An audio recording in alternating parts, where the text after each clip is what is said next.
O mundo, claro, vive um momento complicado na relação de consumo. Afinal de contas, existem muitas dúvidas sobre a possibilidade de contratos firmados serem suspensos ou cancelados.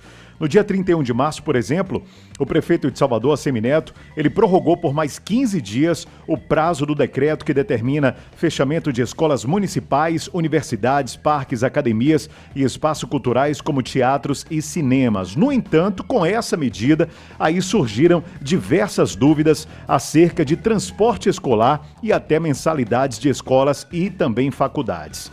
Para conversar sobre esse tema, eu entrevisto agora o Felipe Vieira, que é superintendente do Procon. Felipe, boa noite, seja bem-vindo ao programa Seu Caminho aqui da Rádio Sociedade.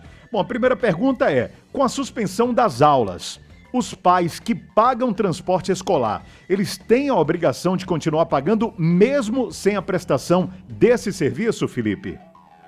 Muito boa noite, meu caro. Prazer enorme falar contigo. Também neste programa, né, a gente já teve junto algumas oportunidades, a sensibilidade que você tem para o direito do consumidor e a sensibilidade que a sociedade, né, da Bahia tem exatamente em falar o que o povo precisa ouvir.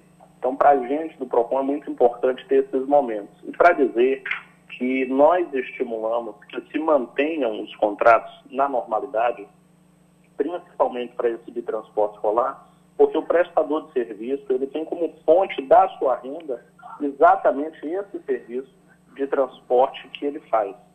Se nesse momento ele não pode prestar esse serviço, é interessante que os pais, por uma coisa de solidariedade, de humanidade com esse prestador de serviço, possa manter, no que for possível, o pagamento, para que ele reponha esse serviço quando a aula for reposta.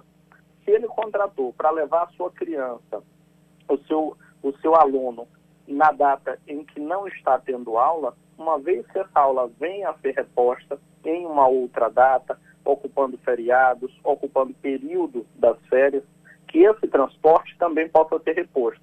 Assim, se o consumidor hoje paga e não recebe o serviço, que lá na frente ele possa receber o serviço sem precisar pagar. A gente estimula a compensação para poder favorecer que a economia continue tendo a sua cadeia e que o prestador de serviço também tenha a sua renda. Tá, mas aí no caso, porque aí é um problema geral, né, da economia, muita gente também não está recebendo e eu acredito que isso vai ser aquele efeito dominó.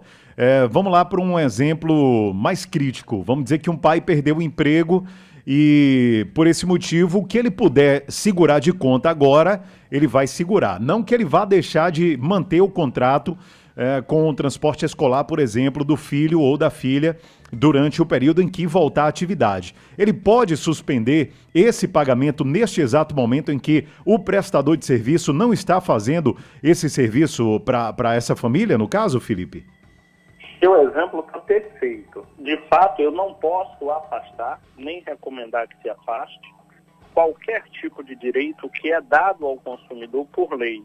O consumidor tem o direito de suspender esses contratos ou até cancelar, a depender da hipótese. O que a gente pede é a manutenção. Assim como a gente pede ao pai de aluno que tiver condição de pagar a escola, de pagar o transporte e manter a economia, tenha certeza que nós também pedimos por parte dos consumidores ou das empresas que tenham essa sensibilidade com o pai de aluno que não puder pagar.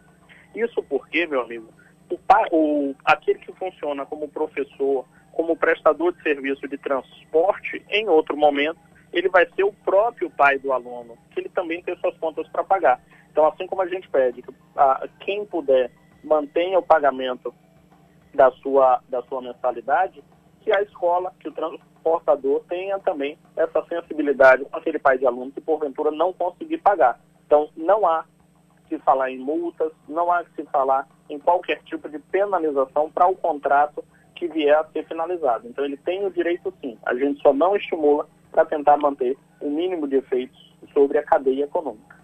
Ou seja, então vale o bom senso. Eu ia fazer a mesma pergunta no caso das mensalidades escolares, né? E eu acho que já está respondido, então. Você já respondeu para a gente, cabe o bom senso nesse momento. E se, de fato, se puder pagar, é melhor pagar, né? Agora tem a questão também do ensino à distância, o modo EAD. ao qual muita gente tem reclamado, né? As instituições têm essa obrigatoriedade de abater o valor das mensalidades no sistema EAD, Felipe? Primeiro, perfeito o seu raciocínio em relação às escolas, porque segue a mesma linha da solidariedade. Quem puder fazer o pagamento, faça para a gente manter a economia. Quem não puder, tiver queda de renda ou tiver prejuízo, que é verdade, a nossa principal preocupação do Procon Bahia, deve ter essa mesma sensibilidade das empresas. Como, por exemplo, a aula pode ser reposta em outra data ou reposta através de aula online. Nesse caso de aula online, não pode haver a perda de conteúdo, não pode haver a perda de qualidade daquela aula.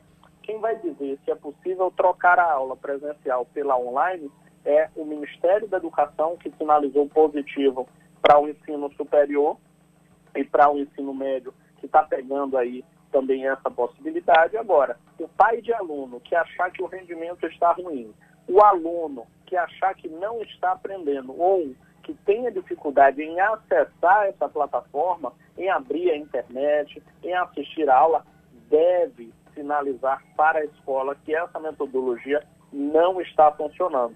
E se ele tomar, por exemplo, serviço de transporte escolar, se não tiver dias a assistir novas aulas, porque a aula está acontecendo online, pede um desconto, negocia o abatimento nos próximos meses, exatamente para não parar a economia neste momento e minimizar os efeitos nos meses seguintes.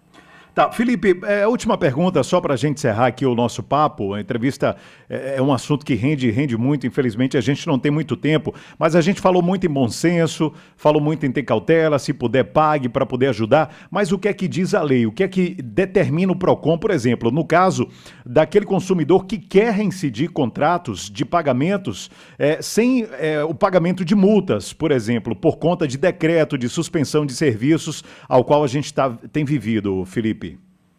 Perfeito. As opções da lei que estão lá postas e não vão ser afastadas mesmo em tempo de coronavírus é a circunstância de que ao consumidor, a todo tempo, a qualquer momento, ele pode pedir o cancelamento do contrato e a devolução de eventuais valores que ele pagou e não recebeu em produto ou em serviço. Qualquer momento ele pode pedir. Ou ele pode exigir que o serviço seja efetivamente prestado. São as duas grandes opções do consumidor. Ou romper o contrato e ter o dinheiro de volta, ou exigir que o serviço seja prestado na forma em que for possível. Seja repondo as aulas, seja repondo os dias de transporte escolar, seja através de descontos que sejam colocados à disposição dele. O que não pode existir em qualquer rompimento de contrato neste momento é a aplicação de sanção, de multa, de penalidade para o consumidor que desejar fazer o cumprimento do contrato e pedir a devolução. Felipe Vieira, superintendente do Procon, muito obrigado pela sua explicação, muito obrigado pela sua entrevista, a disponibilidade com a gente aqui para poder esclarecer a população a par desse assunto que é muito importante, dos pais principalmente.